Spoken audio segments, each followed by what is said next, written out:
Up with KREM begins now. Well, this morning, Washington high school sports are delayed until September, and today, state leaders will meet once again to discuss pushing it back even further. And now other states are making similar decisions. This morning, we want to hear from you. Do you think fall sports in Washington and Idaho should be pushed back? You can vote right now on the KREM 2 mobile app. Well, good morning and welcome to Up with KREM on our Tuesday morning. Great to have you with us here, rounding out another warm day here across the inland Northwest. Of course, we know that is a big talker this morning, and of course, we'll get to more of that here in just a few minutes. But we also want to take a look outside. I know it's going to be a warm one, likely one of the warmest days of the year so far. For more on that, we want to check in with Evan Narani. Hi, Evan. Thank you very much. Good morning, Jen. Yes, a scorcher of a day expected this afternoon. Finally, the sun making its way up just off to the right of me. You can see it kind of shining through. Some of the trees, though, that we have here in our outdoor weather center blocking it just a bit. Now, what we have going into the day today is going to be some of the warmest temperatures that we've seen so far this year, and possibly flirting with the warmest temperatures that we will see for the duration of the year. We're talking upper 90-degree highs and in some cases triple-digit highs. So you can see what we've got going on our satellite radar image, which is calm and dry conditions out there across the western U.S. Not much wet weather at all. Just a little bit up to the north of us around just southern Canada, just farther off to the east of Vancouver. And then as you move all the way off just east of the Dakotas is where we see our next round of wet weather. That's not going to head in our direction at all. We are sticking with dry skies for likely the next 7 days or so. The only disturbance that we see could come on about Thursday afternoon, where some high mountain showers and maybe some thunderstorms could come through. Today, though, sunny skies across the board. 90s in Spokane. 95 is going to be that high temperature. That'll be the warmest we've seen. So far in Spokane, all we've gotten to is 90 degrees flat. So if we get to 95, that'll be the warmest so far this year. And it looks like around central Washington, those triple digits are going to be pretty easily met this afternoon with a high of 105 degrees down by the Tri-Cities. So it's going to be a scorcher of a day. Keep some water on hand and enjoy the outdoors. Right now, at just about 66 degrees in Spokane, it feels amazing out here with the sun shining through. Let's take a look at what's going on outside. Traffic situation so far on the roads, nothing to see any trouble with. We're expecting you to be able to head out at your normal speed with no troubles. If you have any backups or delays along the way and you want to let us know, the number is 509-448-2000. Back over to you, Jen. All right, Evan, thank you so much. 7:02 now. Well, happening today, the White House will resume its daily coronavirus task force briefings, and the briefings will be led by President Trump. Now, today's briefing is set to begin at 2 p.m. Pacific. It is the president's first appearance since April 27th. President Trump says he wants to focus more on discussing vaccines and therapeutics. Well, this morning, closer to home, Washington State is suing the U.S. Department of Education. This is actually the 67th lawsuit Attorney General Bob Ferguson has filed against the Trump administration. Now, the lawsuit stems from coronavirus aid, relief, and the Economic Security Act funding. In this suit, he claims Education Secretary Betsy DeVos illegally attempted to keep Washington schools from receiving emergency funding. This morning, the Satellite Diner in downtown Spokane is closed. This is after an employee tested positive for coronavirus. They say staff members are not showing symptoms, but they will continue to be monitored. Owners plan to stay closed through Friday. A Spokane photographer is offering free professional headshots for people who lost jobs during the pandemic. Now, the event is part of the 10,000 Headshots project. It will be one of dozens of similar events across the country. That is set for tomorrow at the Spokane Valley Mall. Appointments are first come, first serve, and there are 50 spots available. To set up an appointment and read more about the photographer behind that project, you can head on over to krem.com. We'll take a look at this next piece of video. Some people are calling this pretty disturbing. It shows nearly 30 boaters harassing a pod of orcas near Tacoma, and it's getting a lot of backlash online this morning. According to our sister station, this video was taken last week near the Tacoma Narrows. Orcas are native to that area, and they are an endangered species. Federal guidelines say boats need to stay at least 300 yards away at a minimum for those resident orcas. But when asked, law enforcement leaders would not say if an investigation is underway.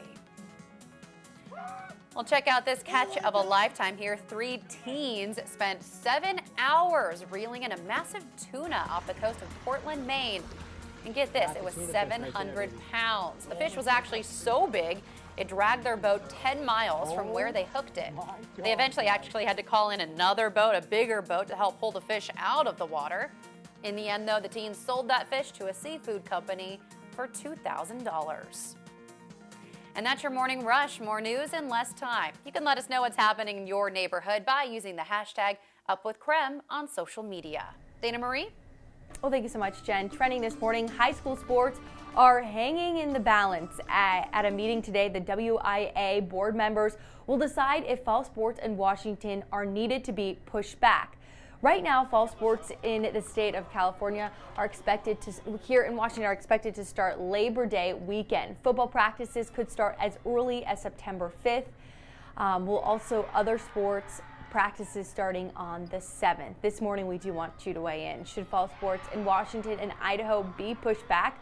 Right now, we've seen a good movement on our poll this morning. 63% of you are saying that they aren't ready to start yet. 37% are saying no, let them play. We've seen it split down the middle, but now a little bit higher on the yes, they aren't ready side. Well, the announcement expected in Washington today follows California postponing all high school fall sports. In California, the plan is to have the 3 traditional high school sports season, fall, winter, and spring, condensed into 2 seasons of winter and spring. Football is projected to start in December. That's great if you live in sunny California, but that doesn't really work for 80% of the states in the U.S., including our very own Washington and Idaho. So other traditional fall sports like volleyball and basketball are planned to start in February. High schools in Florida, those plans are now complete opposite.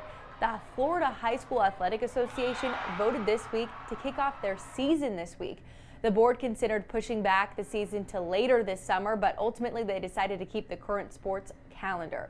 That means practices start on Monday. Now, California does join New Mexico as the only state thus far to postpone high school sports until 2021. And again, the WIAA is expected to announce what their plan is moving forward in a meeting today.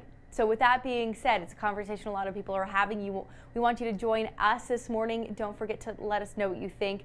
Do you think that sports should be pushed back here in Washington and Idaho? 63% are saying yes, they aren't ready yet.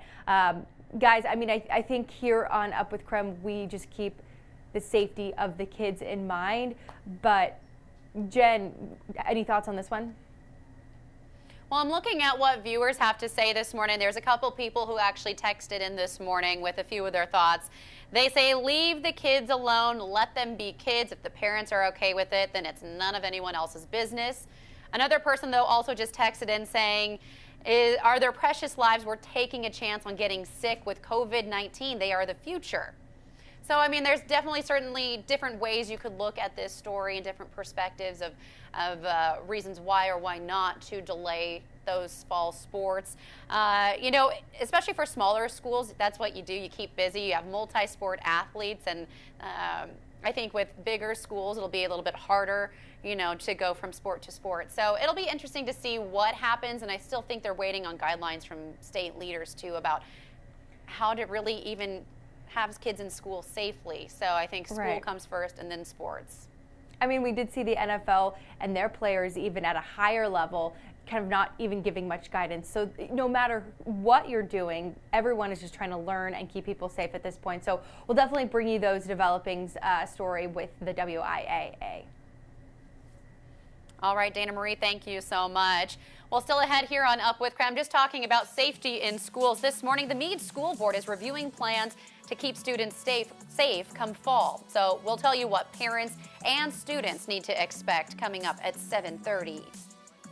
And today marks 6 months since the first reported coronavirus case in the U.S. Coming up, we're looking back at the major developments since that day and looking ahead to what to expect in the next 6 months. Can eating lemons and other high alkaline foods defeat COVID-19 by altering your pH levels? That's the core of this viral claim. But our research found the answer was no. This claim gets the pH levels wrong. NASA shows that lemons actually have a pH of about 2, not 10, and MD Anderson confirmed that the food you eat doesn't alter the pH levels of your blood and wouldn't affect the virus. So this claim is false.